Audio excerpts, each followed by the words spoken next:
하나님의 말씀을 함께 보겠습니다. 누가복음 20장 1절에서 18절까지입니다.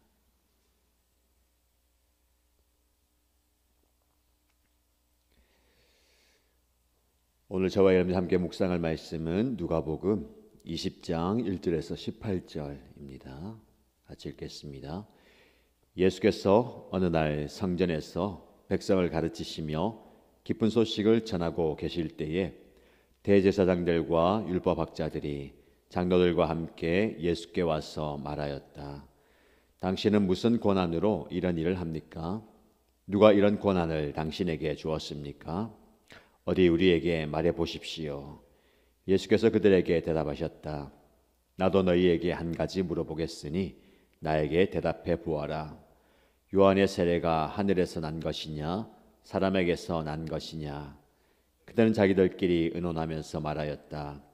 하늘에서 났다고 말하면 어찌하여 그를 믿지 않았느냐고 할 것이요, 사람에게서 났다고 말하면 온 백성이 요한을 예언자로 믿고 있으니 그들이 우리를 돌로 칠 것이다. 그래서 그들은 요한의 세례가 어디에서 났는지를 모른다고 대답하였다. 예수께서 그들에게 말씀하셨다. 나도 무슨 권한으로 이런 일을 하는지를 너희에게 말하지 않겠다. 예수께서 백성에게 이 비유를 말씀하셨다. 어떤 사람이 포도원을 만들어서 농부들에게 새로 주고 오랫동안 멀리 떠나 있었다. 포도를 거둘 때가 되어서 포도원 주인은 포도원 소출 가운데서 얼마를 소장료로 받아오게 하려고 종 하나를 농부들에게 보냈다. 근데 농부들은 그 종을 때리고 빈손으로 돌려보냈다. 주인은 다른 종을 보냈다. 그랬더니 그들은 그 종도 때리고 모욕하고 빈손으로 돌려보냈다. 그래서 주인이 다시 세 번째 종을 보냈더니 그들은 이 종에게도 상처를 입혀서 내쫓았다. 그래서 그 포도원 주인은 말하였다. 어떻게 할까? 내 사랑하는 아들을 보내야겠다. 설마 그들이 내 아들이야 존중하겠지. 그러나 농부들은 그를 보고서 서로 의논하며 말하였다. 이 사람은 상속자다. 그를 죽여버리자. 그래서 유산이 우리 차지가 되게 하자.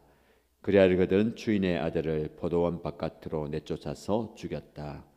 그러니 포도원 주인이 그들을 어떻게 하겠느냐? 주인은 와서 그들을 죽이고 포도원을 다른 사람들에게 줄 것이다. 사람들이 이 말씀을 듣고서 말하였다. 그런 일이 없기를 바랍니다. 그때 예수께서 그들을 똑바로 바라보시고 말씀하셨다. 그러면 집 짓는 사람들이 버린 돌이 집 모퉁이의 머릿돌이 되었다 하고 기록된 말은 무슨 뜻이냐? 누구든지 그 돌 위에 떨어지면 그는 부스러질 것이요, 그 돌이 어느 사람 위에 떨어지면 그를 가루로 만들 것이다. 아멘. 오늘 우리에게 주시는 하나님의 말씀의 은혜와 능력을 여러분들 깊이 마음에 새기고 삶 가운데 드러내면서 살기를 축복합니다. 우리는 권위에 대한 도전의 시대를 살고 있습니다. 당신이 무언데 나에게 이래라 저래라 하느냐라고 말하는 시대입니다. 권위에 순종하고 인정하기보다는 내가 더 중요하고 내가 더 높이 있다라는 시대예요.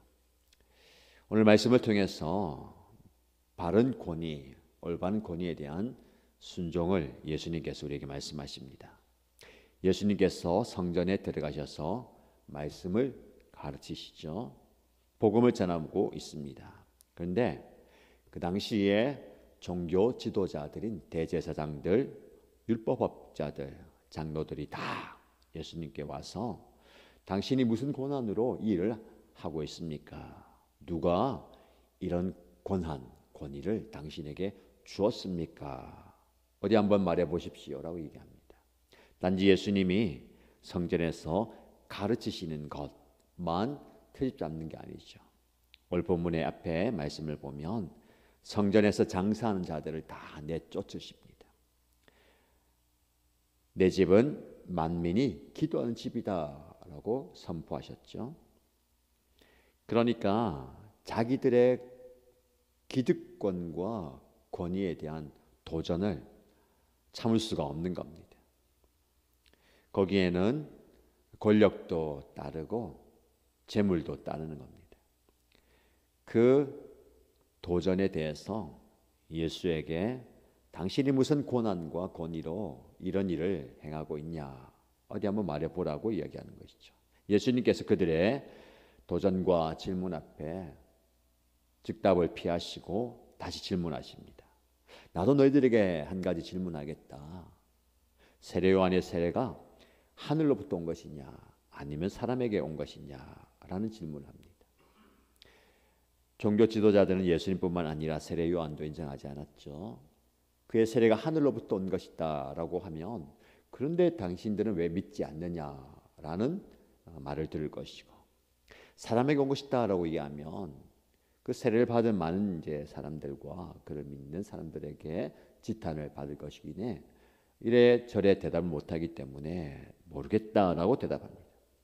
예수님께서는 다시 그들에게 나도 무슨 고난으로 이 일을 하는지 너희에게 말하지 않겠다라고 이야기하죠. 모르겠다라는 대답과 말하지 않겠다라는 대답이 서로 부딪히고 있습니다. 그러나 이 모든 것을 통해서 우리 예수님께서 어떤 권위로 이 일을 하는지를 볼 수가 있습니다. 종교 지도자들은 예수님에 대한 권위와 고난을 인정하지 않았고 거기에 정면으로 대적합니다. 그러나 우리는 예수님께서 하늘로부터 오신 권위가 있음을 알고 있습니다. 오늘날 많은 사람들이 이 예수님에 대해 도전하는 시대입니다. 예수가 도대체 무엇이며 누구이기에 그러느냐? 예수님을 믿는 저와 여러분에게도 예수님에 대한 권위와 그 고난을 인정하지 않을 때가 많습니다. 왜 그럴까요? 나의 권리, 나의 기득권을 빼앗길까 봐 그래요. 여전히 예수님께서 나의 주인 되셔야 되는데 내 삶의 주도권을 놓지 못할 때가 많이 있습니다. 예수님, 다른 것은 다 내어드릴 수 있지만 물질에 있어서만은 이건 내가 내 주도권을 가져야 될 것 같아요. 내 인생의 선택권은 내가 가져야 되지 않겠습니까? 이 영역은 내가 주도권을 가져야 됩니다. 이것마저는 주님께 드릴 수가 없습니다 라고 얘기하는 거죠. 참으로 조심스러운 모습입니다. 예수님께서 여러분의 구원자이시고 주인이시라면, 왕이라면 모든 것을 다 내어드릴 수 있어야 됩니다. 모든 영역을요. 가만히 보면 우리는 내가 어떻게 할 수 없는 영역과 내가 포기해도 괜찮은 것들은 예수님께 내어드립니다. 좀 이건 제가 해도 안 되는 건데요. 제가 못하겠습니다. 예수님이 하십시오. 이거는 내가 별 필요 없는 영역입니다. 내가 붙들어 봐야 나에게 유익이 되지 않습니다 라는 것은 내어드리지만 내가 꼭 붙들어야 할 부분들은요, 예수님께 내어드리지 못하는 경우가 많이 있는 것 같아요. 이거는 드리지 못하겠습니다. 이건 제가 가지고 있어야 되겠습니다. 이것만은 제가 붙들고 있어야 되겠습니다 라는 거예요. 여러분은 어떤 영역에서 그렇게 대답하십니까? 다 내어드리지만 이것만큼은 내가 붙들어야 될 것 같아요. 이거 없으면 안 될 것 같습니다. 예수님은 저와 여러분에게 그것마저도 내려놓기를 원하십니다. 왜 그렇게 할까요? 예수님이 모든 영역을 다 다스리시고 통치하기 원하시는 겁니다. 우리가 주님께 전부를 내어드릴 수 있기를 축복합니다. 이건 내가 붙들어야 되겠습니다. 이것만은 제가 한번 해볼게요. 이것만은 제가 놓을 수 없습니다 라고 하는 그것 무엇인지 한번 묵상해 보시고요. 오늘 과감하게 그것도 한번 내어드리시기 바랍니다. 그러면 하나님께서 주시는 참된 평안이 있을 겁니다. 하나님 주시는 위로가 있을 것이고요. 또 하나님께서 모든 것을 책임지실 겁니다. 예수님께서 당신의 권위에 대해서 한 비유를 말씀합니다. 포도원 비유를 드는데 어떤 포도원 주인이 농부들에게 이 포도원을 세를 줍니다. 그리고 이제 고도 드릴 때가 되어서 종을 보내서 소작료를 받아오라고 얘기하죠. 농부들이 그 소작료를 주기가 아까운 겁니다. 종을 때려서 빈손으로 돌려보내요. 완전히 주객이 전도된 겁니다. 주인이 자기가 된 거예요. 당연히 주인에게 얼마의 삭슬 줘야 되는데 그게 아까운 거예요. 제가 아까 말씀드린 것처럼 예수님께 이것을 내어드리는 게 아까운 겁니다. 왜 그럴까요? 내가 주인이라고 착각하기 때문에 그래요. 주인은 따로 있습니다. 주인에게 드리는 게 마땅한 거예요. 오히려 주인에게 나를 농부로 삼아주고 일을 하게 해준 것을 감사해야 되는데 우리는 더 많은 것을 갖기 위해서, 더 많은 것을 뺏기 위해서 주인에게 돌아가야 할 몫을 내가 움켜쥐는 거예요. 주인이 또 다른 종을 보냅니다. 때리고 모욕하고 빈손으로 돌려보내요. 세 번째 종을 보냅니다. 마찬가지로 상처를 입혀서 내쫓아요. 주인을 어떻게 이해할 수 있을까요? 하나님이시죠. 계속해서 기회를 주는 겁니다. 인내하고 기다려주는 거예요. 당장 결판을 봐야 되는데 그렇게 하지 않는 거예요. 여러 번 기회를 주고 회개할 수 있는 그런 시간들을 주는데 그래도 안 되잖아요. 어떻게 할까 고민하다가 내 사랑하는 아들을 보내면 그들의 마음이 동하겠지. 아들을 보냅니다. 설마 내 아들을 때리게 하겠냐. 존중하겠지. 그런데 웬걸요. 아들이 오니까 이 사람들이 이렇게 얘기합니다. 저 사람은 이 포도원의 상속자다. 이 포도원이 그의 몫이 될 건데 그를 죽여버리면 그 몫이 우리에게 돌아올 것 아니냐. 정말 얼토당토 않은 생각을 하는 거예요. 어리석은 겁니다. 왜요? 물질에 사로잡히면 정말 어리석은 생각과 선택과 행동하는 거예요. 그래서 그를 죽여버리자. 저에게 돌아갈 유산이 우리의 차지가 될 거다. 실제로 그를 죽여버립니다. 어떻게 됩니까? 포도원 주인이 가만히 있겠느냐. 그들 죽여버리고 포도원을 빼앗아 버릴 거다. 이것은 예수 그리스도에 대한 말씀이죠. 하나님이 우리를 사랑하셔서 우리를 회개케 하기 위해서 선지자를 보내지만, 예언자를 보내지만 끝까지 거부하다가 아들을 보내시는 겁니다. 아들이야 존중하겠지. 아들을 보냈음에도 불구하고 그들은 다른데 정신이 팔려 있는 거예요. 그러니까 어리석은 선택을 하는 겁니다. 그를 죽여버리자. 죽여요. 하나님의 심판이 임하게 되는 겁니다.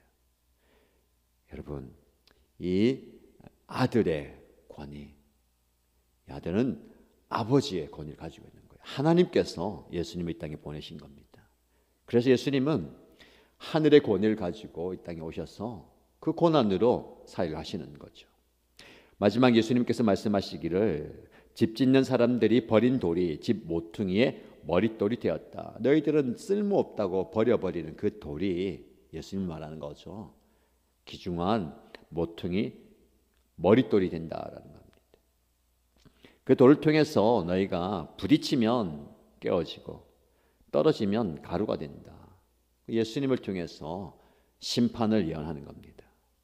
어쩌면 무서운 말씀이죠. 그 예수를 인정하지 않고 받아들이지 않는 사람, 영접하지 않는 사람들에게는 어려움을 당하는 겁니다. 그 예수를 인정하라는 겁니다.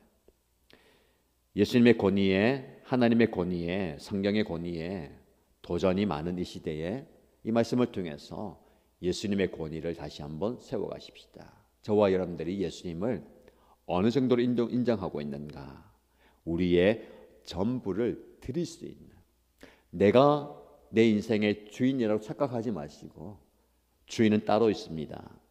그것을 인정하면서 오늘을 살아드리는, 우리의 몫을 내 것으로 생각하지 마시고요, 우리의 주인께 돌려드리는 저와 여러분 되시기를 주님으로 축복합니다.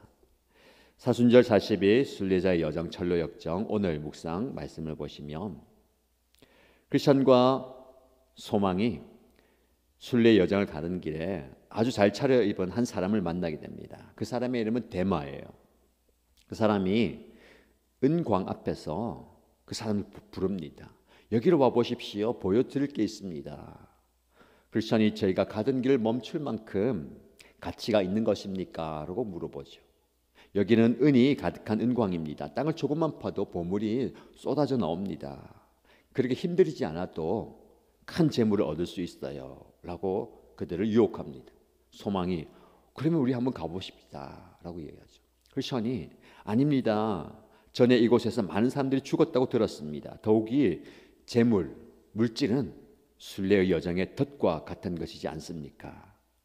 데마가 이거 무슨 말씀입니까? 조금만 조심하면 별로 위험하지 않습니다. 그러면 구경만이라도 하십시오라고 얘기해요. 이게 세상의 소리입니다. 구경만 해보라. 그냥 보기만 해봐라. 한번 와봐라 라는 거죠. 크리스천이 이렇게 이야기합니다. 당신은 옳은 길로 인도하시며 이 길의 주이신 예수님의 원수입니다. 어째서 우리까지 같은 잘못을 저지르게 합니까? 당신은 게하시의 손자인 가룟 유다의 아들이지 않습니까? 물질로 인해서 넘어진 사람들을 예를 드는 거예요. 데마도 세상을 좋아해서 떠나갔다라는 말씀이 나오잖아요. 당신은 그들이 걸어온 길을 그대로 따르고 있으며 주를 배반하고 스스로 목을 맨 당신의 아버지와도 크게 다르지 않습니다. 그래서 크리스천과 소망은 이 데마의 유혹을 뿌리치고 다시 순례의 여정을 떠나가게 됩니다. 그런데 그들과 함께 가던 사심과 다른 사람들은 데마의 유혹에 빠져서 다시는 볼 수 없었어요. 순례의 여정 가운데 이런 유혹들이 참 많이 있습니다. 어떤 유혹입니까? 이 세상의 유혹이잖아요. 물질이 우리의 주인이 되어버리면 이런 유혹에 넘어가게 되는 겁니다. 이 세상에 집착하는 그들은 이 길에서 영원히 떠나가 버렸네 라고 이야기하면서 그들은 여전히 다시 순례의 여정을 가게 됩니다. 오늘 말씀과 함께 이 내용을 묵상해 보시기 바랍니다. 욕심이 눈을 가리면 아들을 보지 못하는 거예요. 그들 죽여서라도 내 욕심을 채우고자 하는 세상입니다. 우리는 예수님 앞에 다른 모든 것을 내려놓을 수 있는 믿음과 용기가 필요합니다. 오늘 그 예수님을 마음에 모시고 그 예수님과 동행함으로 순례의 여정 가운데 하나님의 은혜와 복이 넘치기를 주님의 이름으로 축복합니다.